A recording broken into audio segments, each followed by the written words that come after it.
अच्छा, question number 6 जो है वो मैंने D211B एक्सरसाइज मैंने रेफरेंस लिख दिया है, ठीक है ना। ट्रिग्नोमेट्रिक रेशियोज हम लोग कर रहे थे। We have to find the length of missing sides. अभी हमने एंगल की बात स्टार्ट नहीं की है, अभी हमने एंगल को मेजर करना, कैलकुलेट करना नहीं सीखा है। We are still on the length side. इंशाल्लाह नेक्स्ट क्लासेस में फिर हम ये भी देखेंगे कि अगर कभी एंगल फाइंड आउट करना हो तो वो एंगल कैसे फाइंड आउट करते हैं यूजिंग ट्रिग्नोमेट्रिक रेशियोज। तो this is question number 6। Question number 6 की काफी मुश्किल सी डायग्राम है जो कि बोर्ड पे मैंने बना दी है, ठीक है। क्वेश्चन नंबर 6 की वो कुछ अगर मैं वर्डिंग्स पढ़ूं तो वो इस तरह की है कि in the figure Q S is equal to 25 centimetre. Q S की लेंथ वो हमें दे रहा है 25 centimetre. Angle Q S R is equal to 45 degree. Angle Q S R हमें 45 डिग्री दे रहा है। हमेशा अगर एंगल आपको इस तरह लिखा हुआ तो हमेशा सेंटर एंगल देखा करो कि ये एस की बात कर रहा है, ठीक है। तो angle Q S R is 45 degree and angle Q S T is 60 degree. Q S T की वैल्यू हमें 60 डिग्री दे रहा है और we have to find the length. तीन पार्ट्स है हमारे पास। The first part is the T Q, हमें ये टी क्यू की लेंथ फाइंड आउट करनी है, ठीक है। और सेकंड पार्ट में वो हमसे कह रहा है we have to find the length of P, T ये P T length find out करनी है।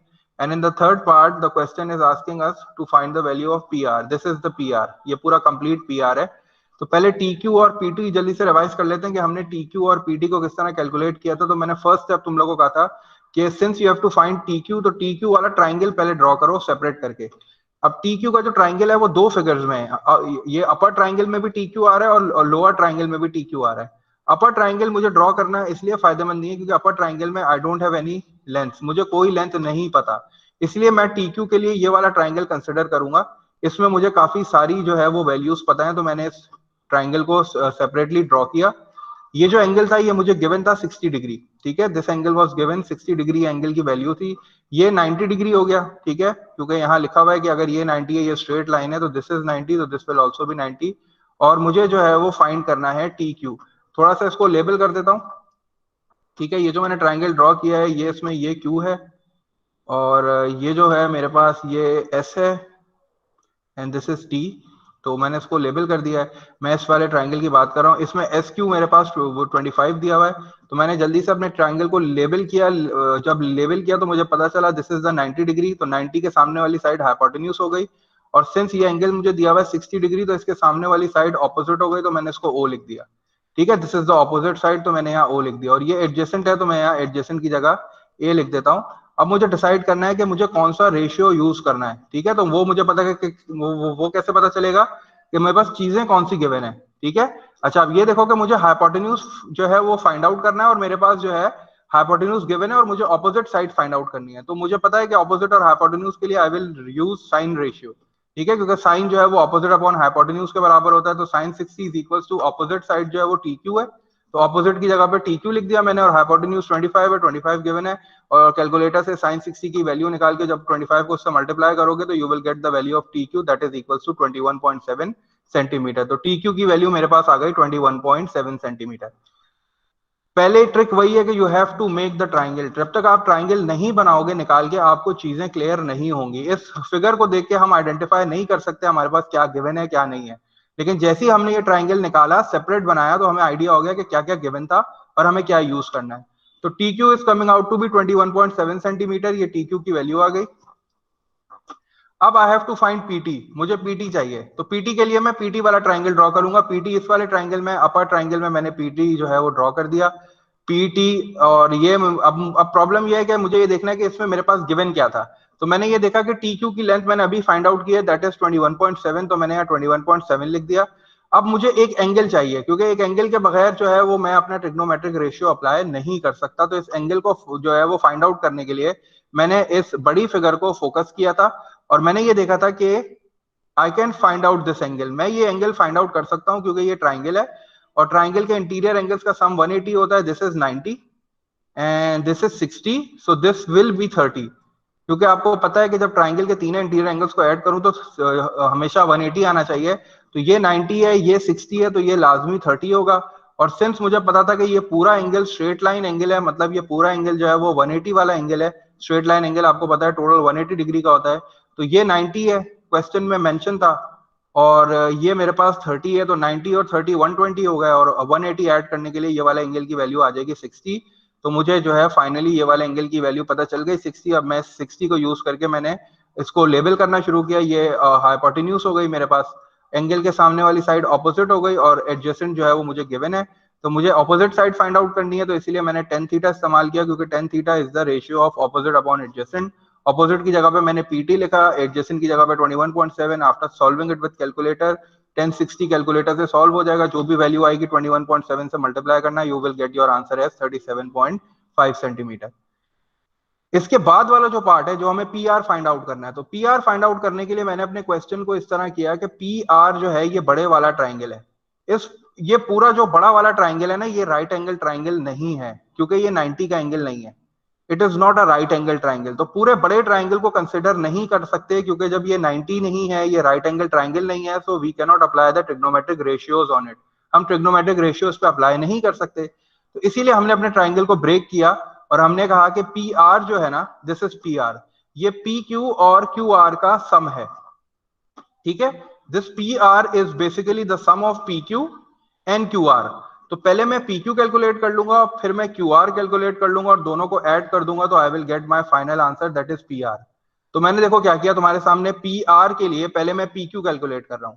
तो पी क्यू कैलकुलेट करने के लिए पहले मैंने ऊपर वाला ट्राइंगल ड्रॉ किया अलग करके। जब मैंने ऊपर वाला ट्राइंगल ड्रॉ किया तो ये बन गया पी टी क्यू। मैं इस वाले ट्राइंगल की बात कर रहा हूं जिसमें क्यू, ये पी और क्यू है।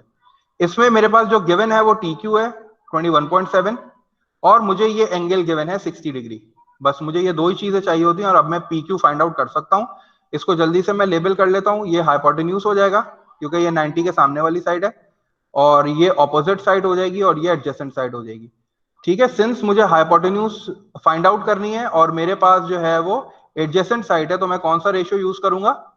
ऐसा कौन सा रेशियो है जो एडजेसेंट और हाइपोटेन्यूज को रिलेट करता है? कॉस।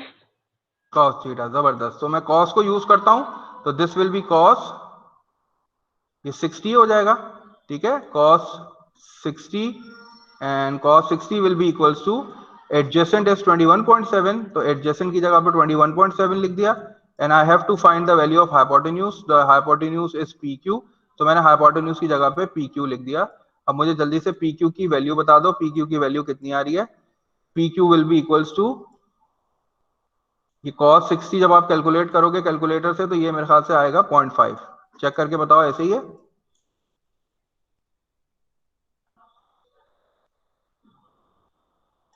और फिर डिवाइड करके मुझे फाइनल आंसर बता दो पी क्यू का कितना आ रहा है। P Q is coming out to B,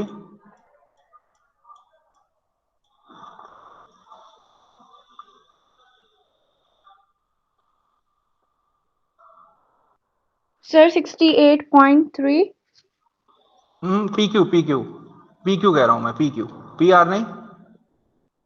P Q बता दो मुझे कितना आ रहा है, 21.7 डिवाइड बाय 0.5। आप जो बता रही हो वो पी आर की वैल्यू बता रही हो। ओ सॉरी सर, PQ आ रहा है मेरा 40 43.37। ठीक है, तो इसको 43.37 को हम राउंड ऑफ करके 43.4 सेंटीमीटर लिख लेते हैं।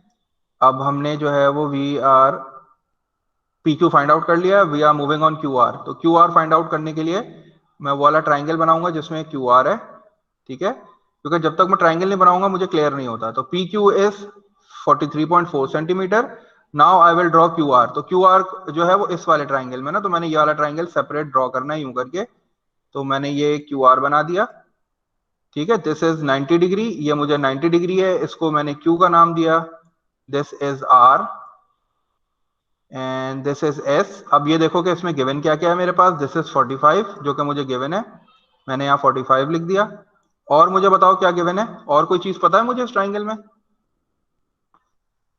ये जो मैंने ट्राइंगल बनाया है इसमें कोई साइड पता है मुझे? Yes 25 centimetre.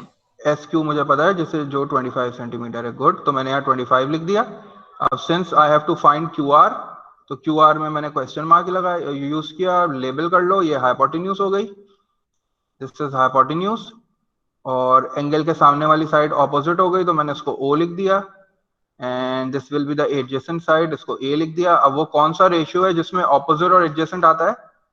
ऑपोजिट और एडजेसेंट को कौन 10। रिलेट करता है? 10। जबरदस्त, तो 1045 यूज कर लो। 1045 will be equals to opposite upon adjacent. Opposite side हमें फाइंड आउट करनी है, तो उसके लिए मैं क्यू आर लिख देता हूं। और एडजेसेंट साइड 25 है, तो I will write 25 in the denominator. 1045 is 1। जब आप कैलकुलेटर से कैलकुलेट करोगे तो 1045 1 आएगा। जब आप 25 को 1 से मल्टीप्लाई करोगे तो the value of Q R will be equals to 25। अब मेरे पास दोनों वैल्यूज आ गई हैं, अब मुझे ऐड करना है और अपनी टोटल फाइनल आंसर बताना है।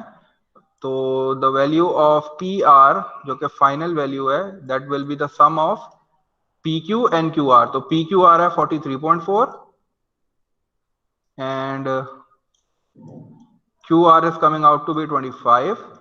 So I will just write 25 over here and I will add it. Add करूंगा तो मेरे पास क्या आंसर आ जाएगा 68.4 centimetre, which is the value of PR.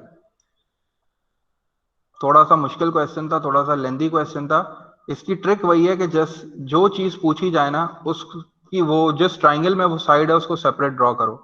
जब आप उसको सेपरेटली ड्रॉ कर दोगे तो आपको जो है ना वो फिर आसानी हो जाएगी चीजों को आइडेंटिफाई करने में कि what is given to me and what is not given to मी।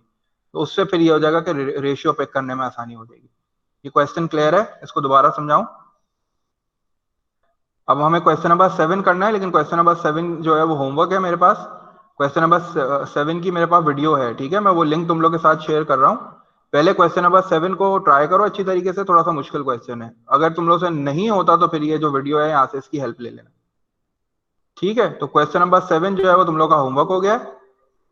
यहाँ मैं लिख देता हूँ क्वेश्चन नंबर 7 एक्सरसाइज 11B का क्वेश्चन नंबर 7 होमवर्क है। और उसको फिर अच्छी तरीके से बैठ के ट्राई करना। अगर वो हो जाता है तो बहुत अच्छी बात है, क्योंकि वो तो एडवांस लेवल है बिल्कुल। तो तुम लोगों को अपना आइडिया हो जाएगा कि ट्रिग्नोमेट्री में एक्सपर्ट हो कि नहीं हो। लेकिन अगर नहीं होता तो कोई मसला नहीं है, हेल्प ले लेना, मैं तुम लोग के साथ लिंक शेयर कर दूं।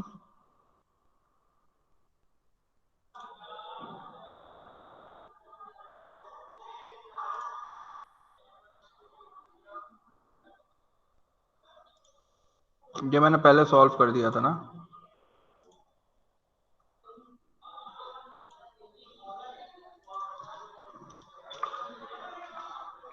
चलो, share the link with you guys. ये क्वेश्चन नंबर 7 है, सॉल्व हुआ हुआ है। इसमें हमें एरिया भी निकालना है, हमें पेरीमीटर भी निकालना है। तो उसको 3 ट्राइंगल्स हैं, तीनों को मैंने सेपरेटली ड्रॉ किया है, सारी साइड्स को फाइंड आउट किया है, फिर एरिया पेरीमीटर भी फाइंड आउट किया है। तो पहले इसको ट्राई कर लेना। अगर ये नहीं होता तुम लोग से तो फिर इस वीडियो से हेल्प ले लेना। नहीं समझ में आया तो फिर इंशाल्लाह नेक्स्ट क्लास में डिस्कस कर लेंगे, ठीक है?